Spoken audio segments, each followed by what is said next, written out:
adventure fans, calling all Dick Tracy fans. Stand by. Here comes Dick Tracy now.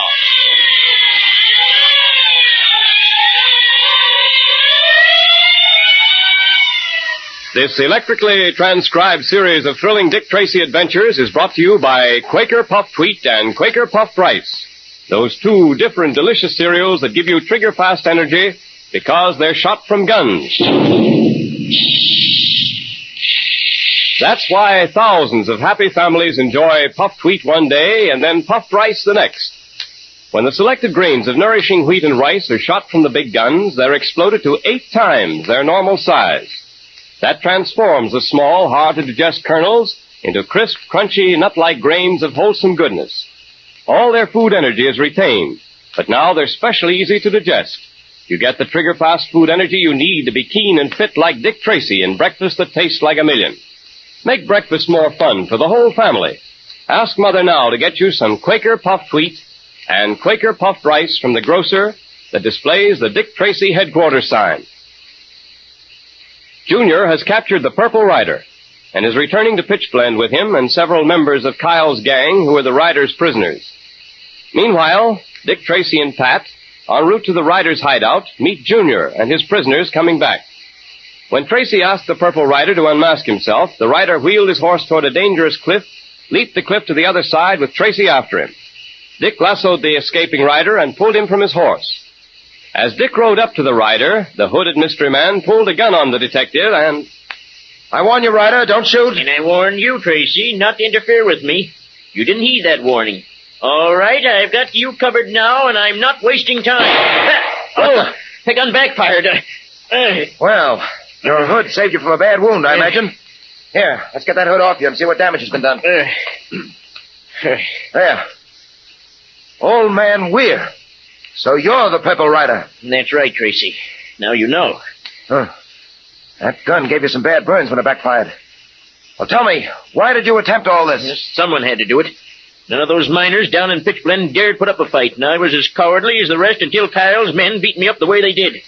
After that, I swore I'd get Kyle, and I would have. If it hadn't been for you. Well, a lucky thing I did stop you. You might have been wanted for murder this time, Weir. Well, that wouldn't have bothered me. I had to get Kyle out of the way. That's my job. A job I intend to do lawfully. So you're the Purple Rider, huh? Old Man Weir. I didn't think you'd really pull the trigger of that gun. If it hadn't backfired, I'm afraid I wouldn't be here now. I shouldn't have done it. I was crazy, I guess. All I knew at the moment was I had to get away. I couldn't let you take me. Well, you got me now. Yes, and I think we better get you down to Pitchblende as quickly as possible. You'll need first aid for those burns. I'll say this, whether you believe it or not. If I had hurt you, and if that gun hadn't backfired, I would never have forgiven myself. Oh, Dick! Dick! Everything all right? Yes, Pat. Look here. Meet me at the base of this cliff. You stay on your side, and I'll stay over here until we get to the bottom. No sense risking our necks trying to cross again. Okay. See you down below.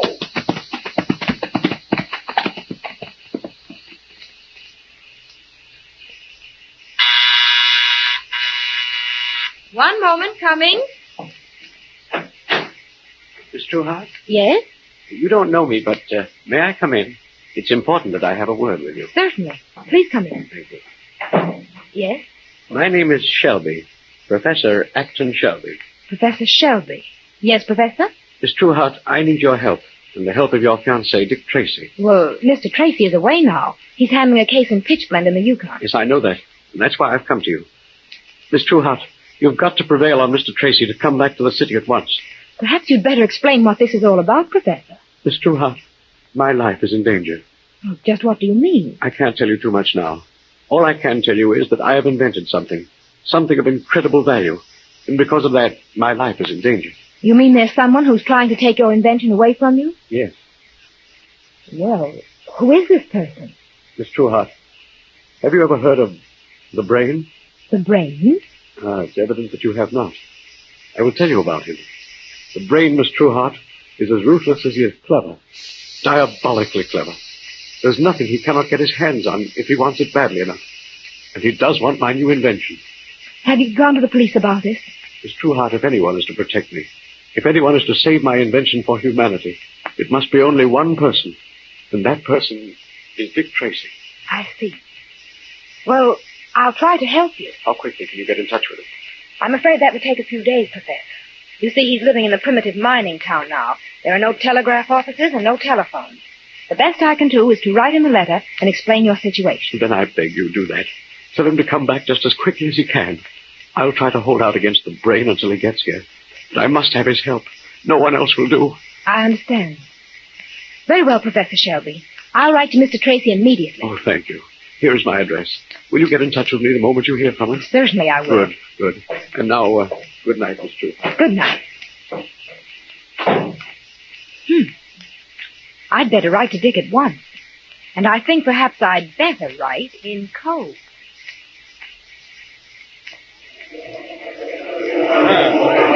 All right, men, quiet, please. Quiet.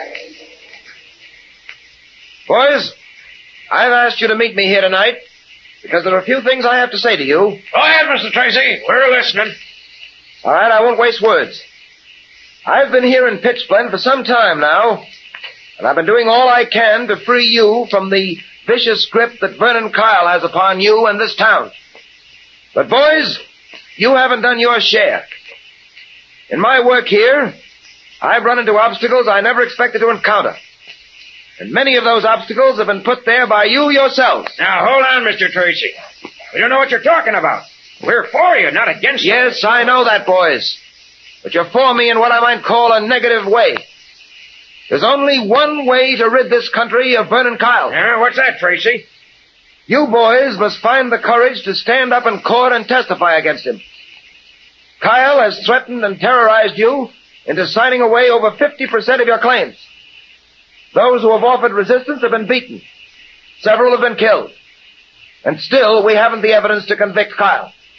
All because you boys here, who can supply that evidence, are afraid to appear in a court of law and tell what you know. Now, I don't like to say this, but to put it bluntly, boys, I think it's because you're afraid. You're right. We are afraid. Sure we are. All right, then.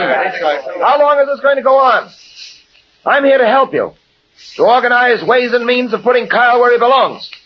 And make no mistake about it, it can be done. Well, maybe it can, and maybe it can't. I'm afraid you're barking up the wrong tree, Tracy. We've learned our lesson. Say, Dick, do you think it'd be all right if I said something to these men? Certainly, Junior.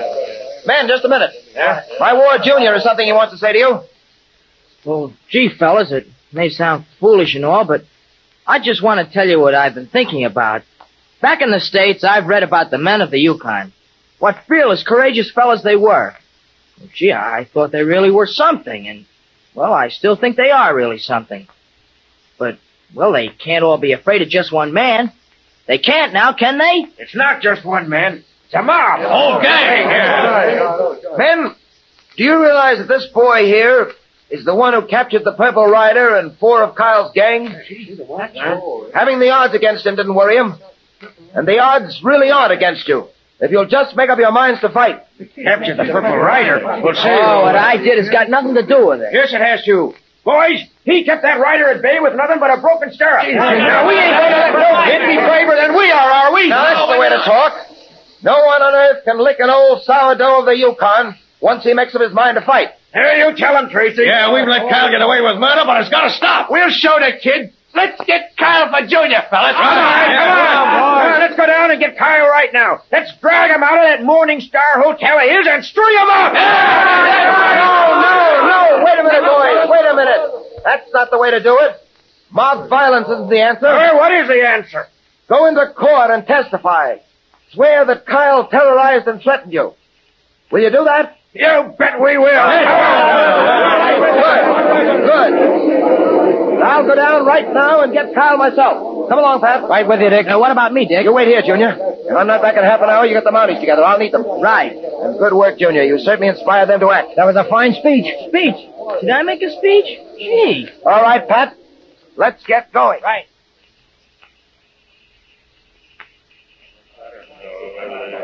Hey, shut up, you guys. Kyle wants to say something. Boys, they're getting out of Pitchblende. Pulling out? You don't mean it. You don't mean we're pulling stakes and clearing out. Yeah, that's just what I do mean. But you got things sewed up in this town, I mean, I had them sewed up. This place is getting a little too hot for us, boys. Tracy got you worried, Kyle? Well, he's out to get us. I'm not so sure now that he can't do it. Those miners are having another meeting tonight. Yeah, and there was a time when they'd be scared to have a meeting. Well, what we'll do is clear out. Lay low for a while. We got plenty of money. Well, I'm sick of this burg myself anyway. When do we leave? As soon as I give the word. There are a couple of things I want to clear up before we do leave. What kind of thing? Well, for one thing, there's the bank. What about the bank? That's where the miners keep all their money, ain't it? There's a good $50,000 or $60,000 waiting in that bank for the first taker. Yeah, and we're going to take it. You mean a stick-up? I mean a stick-up. We're going to do that tomorrow night. Now, there's one other thing. Yeah? Tracy. I'm going to get Tracy about the last thing I do. He's been the cause of all this trouble. He's the guy that forced me out of Pitchblende. Nobody does that to burn Kyle and get away with it. Hello, boss. I got something for you. Yeah, what is it, Chuck? I was just down at the post office getting the mail, and I happened to see this letter addressed to Tracy. Oh. I slipped it in my pocket when the postmaster wasn't looking. Yeah. A letter, huh? Return address, Tess Trueheart, 19 Grove Street. Yeah. Say, maybe we better have a look at this.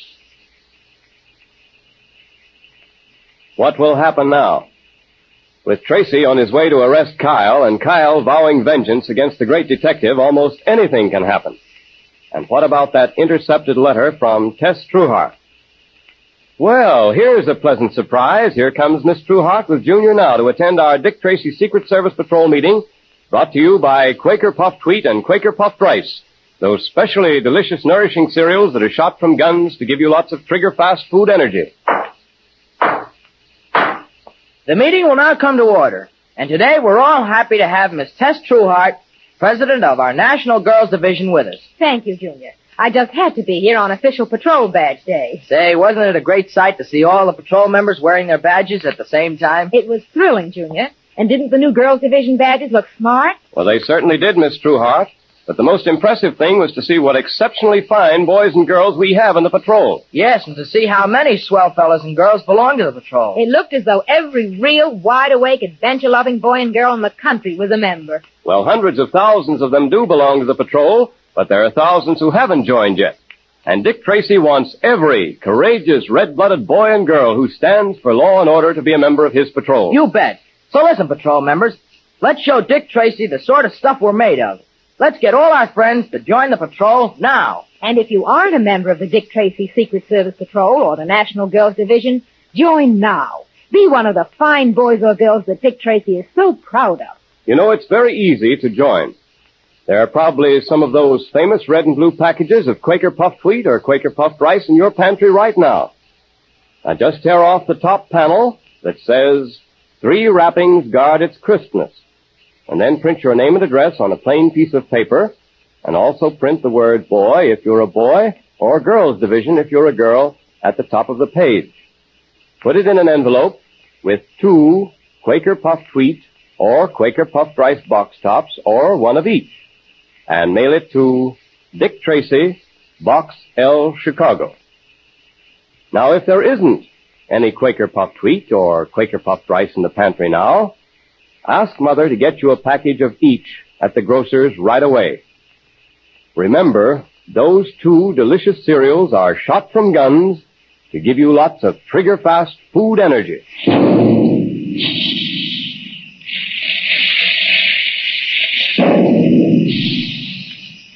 Calling all adventure fans, calling all Dick Tracy fans. Stand by for another exciting electrically transcribed Dick Tracy adventure tomorrow at the same time.